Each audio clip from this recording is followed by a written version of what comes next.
장수왕은 백성을 괴롭힌 계로왕을 벌한다는 명목을 앞세워서 한성을 포위하고 계로왕을 붙잡아 아차산성 밑으로 끌고 가 참수해버렸습니다. 백제에게는 쓰라린 패배, 여기에 씻을 수 없는 수치까지 안긴 겁니다. 계로왕은 이와 함께 태자에게 뒷일을 맡기고 왕궁을 떠나게 합니다. 그래서 태자가 눈물을 삼키며 한성을 떠나 웅진, 지금의 충남 공주로 가서 새롭게 도읍을 세우고 왕위에 오릅니다.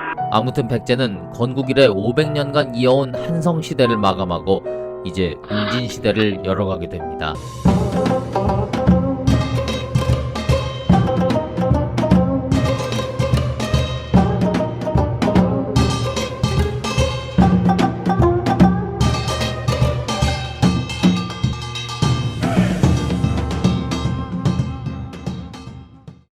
여러분 안녕하세요. 왕조중심 꿀국사, 오늘도 여러분과 함께할 꿀입니다.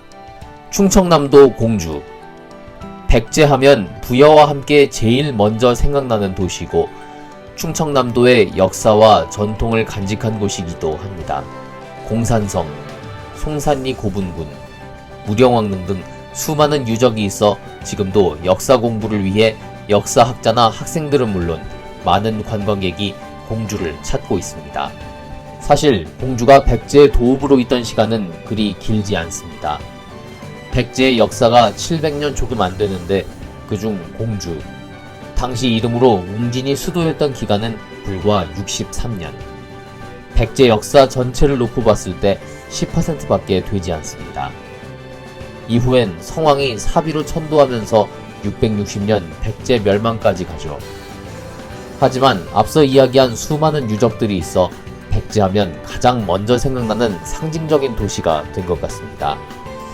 그리고 안타까운 일이지만 660년 나당연합군에게 백제가 최후를 맞이한 도시이기도 하고요. 나당연합군 공격 당시 의자왕이 태자에게 사비를 맡기고 웅진으로 피신했지만 곧 항복하게 됩니다. 이번 시간부터 백제는 지난 500년 한성시대를 뒤로하고 웅진에서의 새 역사를 써내려갑니다. 자, 어떤 일이 있었는지 바로 들어가 보겠습니다. 지난 시간부터 계속 얘기한 내용인데 이번 시간에 다룰 22대 문주왕, 삼국사기엔 계로왕의 아들, 일본서기엔 계로왕의 동생으로 이렇게 기록되어 있다고 합니다.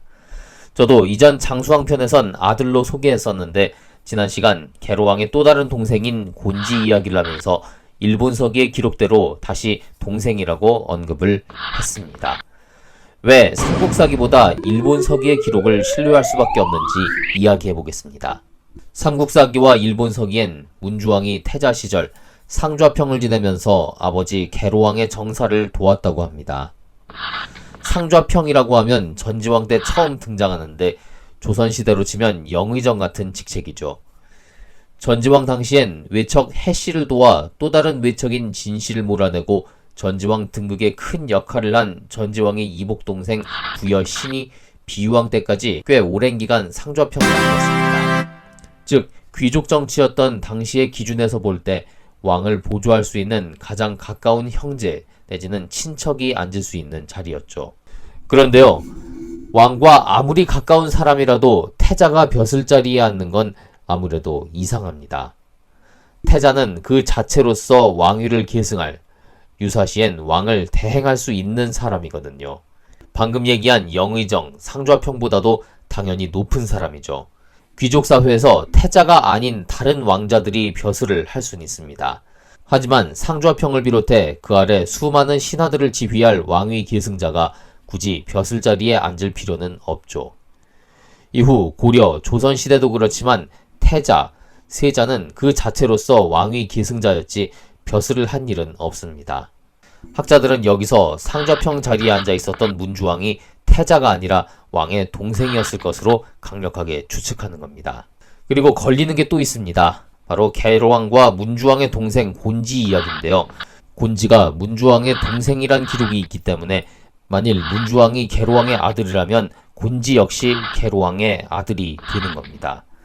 그런데 지난 시간에 곤지를 일본으로 보낼 때 일화를 얘기했었죠.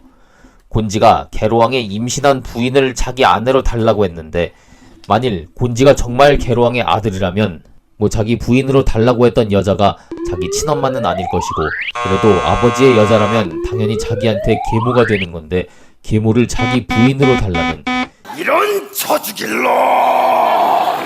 이건 곧바로 처형당해도 할 말 없는 천하의 개망나니 아들이 되는 거죠. 이런 사실로 봤을 때 문주왕, 곤지 둘 다 계로왕의 동생이라고 하는 일본 서기의 기록이 좀 더 설득력 있다는 겁니다. 고구려 장수왕 침입 당시 계로왕은 백제군의 힘만으로는 도저히 한성을 지킬 수 없다고 판단하고 동생인 문주에게 신라에 가서 구원병을 얻어올 것을 명령합니다. 저 좀 도와주세요. 그래서 문주는 급히 신라로 가 자비 마립간에게 요청해 10,000명의 군사를 데려옵니다만 이미 한성은 초토화되고 계로왕 역시 장수왕에게 목이 베인 상황이었죠. 이때 장수왕이 곧바로 한성을 점령한 건 아니었습니다. 하지만 폐허가 된 한성에서 문주가 할 수 있는 건 아무것도 없었습니다. 오히려 거기 있다간 한강 이북에 진을 치고 있는 고구려군이 언제 또 쳐들어올지 모르는 상황이었죠. 결국 문주는 눈물을 삼키고 신라군의 보호를 받으며 한성을 떠나 남쪽으로 계속 내려옵니다. 그리고 웅진의 당도에 470년 5월 추운 겨울 날씨 속에 슬픔이 가득한 채로 왕위에 오릅니다. 도착했지만 당시 웅진은 궁궐은커녕 아무것도 없습니다. 공사를 시작했지만 궁궐이 하루아침에 지어지는 것도 아니고 문주왕은 조그만 집, 일명 행궁 생활을 하며 간신히 왕위를 지킵니다. 등극 이듬해엔 대두산성을 짓고 한성 일대에 살던 백성들을 대거 이주시킨다고 합니다. 백성들 여기 살아봐야 고구려 평화밖에 더 되겠습니까? 그리고 어떻게든 살아보기 위해 중국 송나라에 사신을 파견하려고 합니다만 고구려의 방해로 실패합니다. 당시 백제는 고구려한테 군사적으로 눌려 아무것도 할 수 없는 상황이 된 겁니다.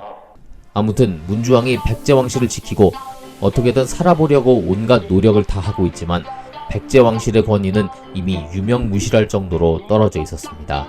아신왕 때부터 고구려에 복수전한다고 백성들 쥐어짜서 신라로 도망갔지, 전지왕 땐 해시들이, 구이신왕 땐 팔수태후가 다 해먹었습니다. 왕은 계속 허수아비였고 백성들만 죽어납니다. 그러다가 비유왕 땐 뭐 좀 해보려고 했는데 반란으로 끝났죠. 계로왕 땐 온갖 토목공사에 고구려까지 침입하면서 그 다음 얘기 안 해도 다 아실 겁니다. 수십 년 동안 왕실이 제대로 된 기능을 못하니 귀족과 백성들이 왕실을 개무시하는 건 어찌 보면 당연합니다. 일단 백성들은 둘째치고 이런 데일수록 귀족들이 왕을 도와 제대로 국정을 쇄신하고 다시 한번 나라를 일으켜볼 생각을 해야 하는데 우리 역사 속에서 그런 걸 기대하느니 차라리 곰이 사람 되는 걸 기다리는 게 맞을 겁니다. 귀족놈들은 꼭 이런 때 자기들 입속 차리고 개판칠 생각만 합니다. 전지왕 때부터 권력을 잡은 해시들이 이때 온갖 전횡을 펼치는데요. 해시 세력의 중심인 해구란 놈이 있었습니다. 참고로 전지왕 때 나오는 그 해구와는 다릅니다. 그건 벌써 70년 전이죠.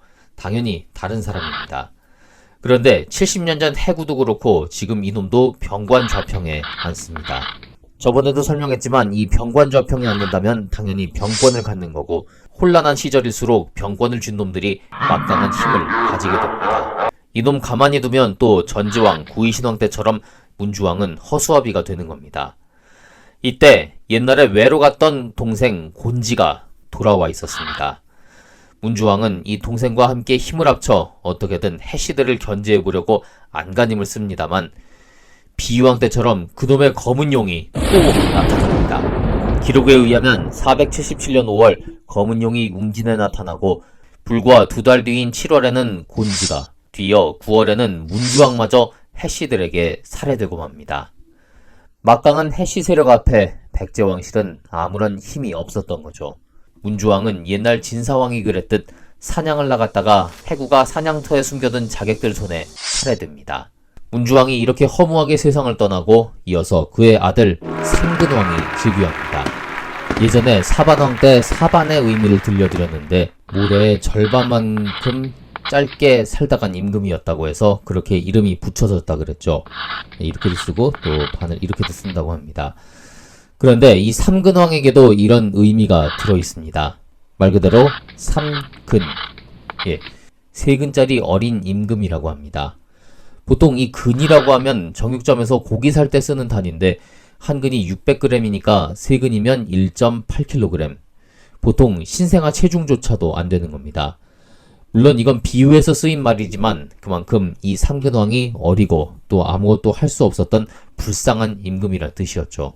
실권은 당연히 아버지를 죽인 해씨들 손에 있었습니다. 해씨들이 아무리 막강한 권력을 쥐고 있었다고는 하나 수십 년간 권력의 자리에 있으면서 왕실을 능멸하고 또 백성의 고혈을 빨며 나라를 파탄으로 몰고 갔으니 쟤 좀 어떻게 해봐라. 당연히 곳곳에 해씨들의 적들이 생기지 않을 수 없었습니다. 아무리 백제 왕실이 형편없다고 해도 문주왕과 동생 곤지까지 죽이는 해씨들의 모습을 좋게 볼 백성들은 없었죠. 가장 불만 있는 세력이라면 옛날 전지왕 등극 과정에서 해씨들에게 밀려난 진씨들이었습니다. 전지왕 이후 힘은 없었어도 언제든 해씨를 누르고 재기할 기회를 노렸겠죠. 결국 삼근왕 등극 이듬해인 488년 2월 좌평 진남이 군사를 일으켜 해구를 죽이고 해씨 세력을 몰아냅니다. 이렇게 해서 진씨는 아신왕 이후 70년 만에 권력을 탈환하는데 성공합니다. 이때 삼근왕 역시 진남편에 서서 해씨들을 제거하는 데 동참하지만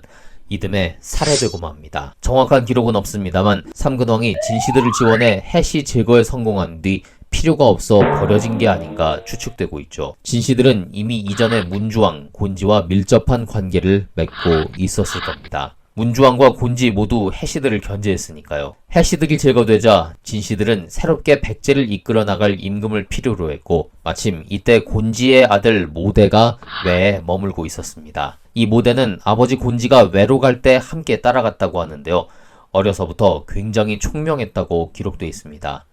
물론 이것도 쿠데타로 왕위를 찬탈한 임금들한테 쓰는 고질적인 표현이 아닌가 싶긴 합니다만 아무튼 이 진씨들이 모대를 백제로 데려와 이 사람을 앞세워서 삼근왕을 죽이고 끝내 모대를 왕위에 올립니다. 이 사람이 바로 제24대 동성왕이죠. 이전에 똑같은 사례가 있죠.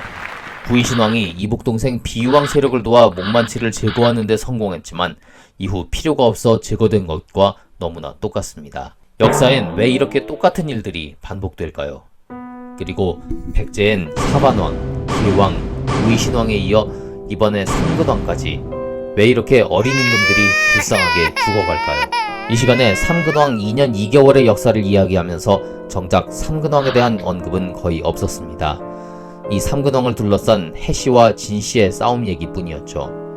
그만큼 웅진으로 온 뒤 너무나 약해진 백제 왕실. 새롭게 즉위한 동성왕 이후로는 어떻게 변해갈까요? 다음 시간에 또 만나보겠습니다. 왕조중심 꿀국사 지금까지 꿀이었습니다.